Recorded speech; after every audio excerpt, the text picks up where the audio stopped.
mga mahal sa buhay. At higit sa lahat, ang kailangan ng Pilipino ay peace and order. Kailangan nating ganap na puksain ang kriminalidad, illegal na droga, terorismo, at insurgency sa pamamagitan ng makatotohanang non-partisan Philippine National Police na suportado ng ating sandatahang lakas. Kinahanglan undangon nato ang batasan sa pagpili sa mga kandidato nga gikan sa political dynasty. Kining mga sikat nga apelido nga magsayaw-sayaw ra ug magkanta sa atubangan. Igo ra magpakatok. Undangon ang mga party list na gipanag-iya sa mga dato. Undangon ang mali na pagpili sa atong mga opisyales. Undangon ang budol o pagpamakak. Kailangan natin mag-vote straight sa mga taong magtutuloy ng nasimulan ni Pangulong Duterte. Idiretso natin ang boto. Number 38, Rodante Marcoleta. Number 10, Jimmy Bondo. Number 56 sa balota, Attorney Vic Rodriguez. Number 22, Bato de la Rosa. Number 28, Bongo. Number 53, Apollo Kibuloy. Number 34, Raul Lambino. Number 30, JV Hinlo. Number 58, Philip Ipe Salvador. At number 42, Doc Marites Mata. Alam ko, hindi kayo matutuwa. Pero iboboto ko si Amy Marcos.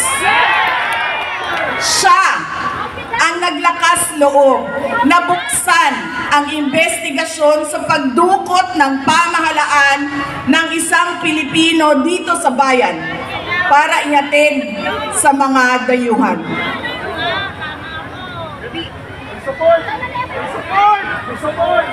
Iboboto ko rin si Camille Villar dahil sa kanyang karanasan bilang mambabatas sa House of Representatives na makakatulong sa isang tunay na pagbabago sa Senado. Hindi ako mapapagod na sabihin ito. We Filipinos deserve better. Tunay na kapayapaan at kaunlaran na hindi lamang para sa iilang politiko at mayayaman. Kaya sa May 12, kailangan natin maging mapagmatya. May mga ulat at bulong-bulungan na may mga kumikilos na sa iba't ibang parte ng ating bansa. Mga babala na maaaring nagsisimula na ang malawakang dayaan sa halalan ng alyansa.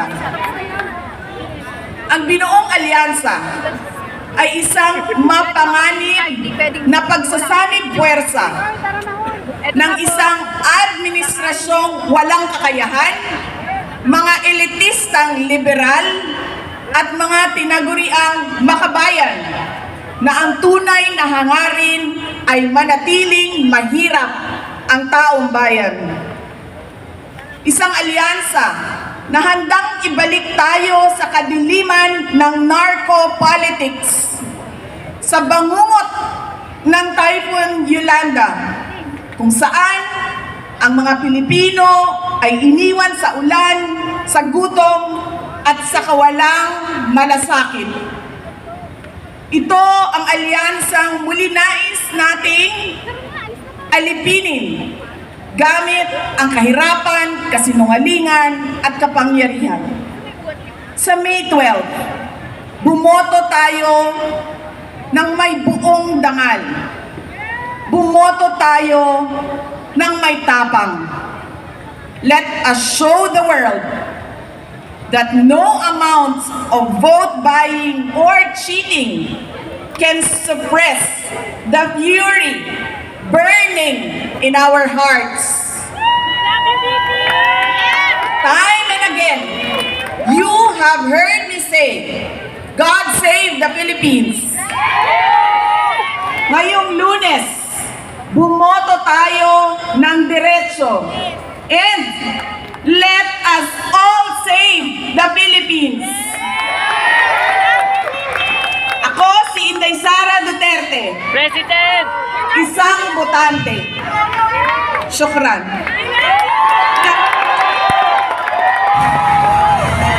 Itataas na po, tawagin na natin ang ating Duterte upang iangat ang kanilang kamay ng ating minamahal na Vice Presidente. Numero 10, Jimmy Bondoc. Numero 22, Bato de la Rosa. Número 28, Senator Bongo. Número 30, J.B. Hino. Número 34, Raúl Lampino. Número 38, Rodante Marcoleta. Número 53, Pastor Apollo Kibuloy. Número 56, Attorney Vic Rodriguez. Número 58, 58, nag-isang Philip Salvador. At número 42, Doc Richard Mata. Kasama ang ating PDP Laban. Duterte! SRP Senator Robin Padilla. PDP Laban Street, PDP Laban Street. Duterte!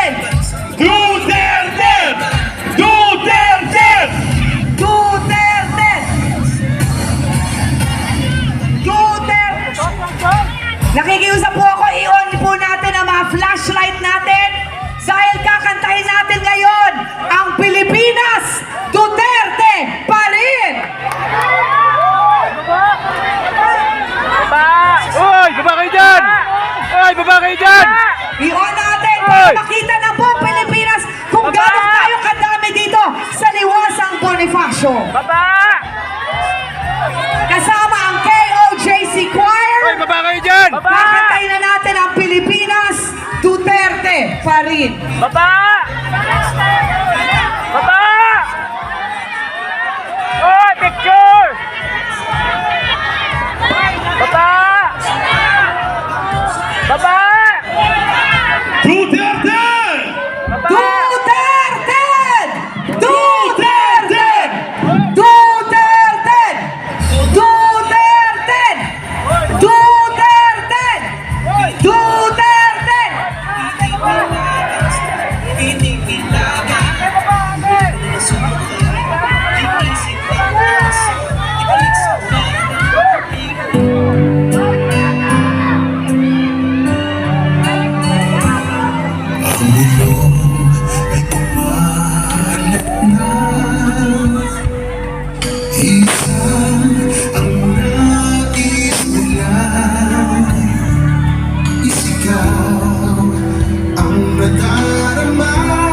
I-on po natin ang mga ilaw ng cellphone! Saan po natin ang ating mga ilaw ng cellphone at makisa, kapaganda. Pilipinas, Duterte.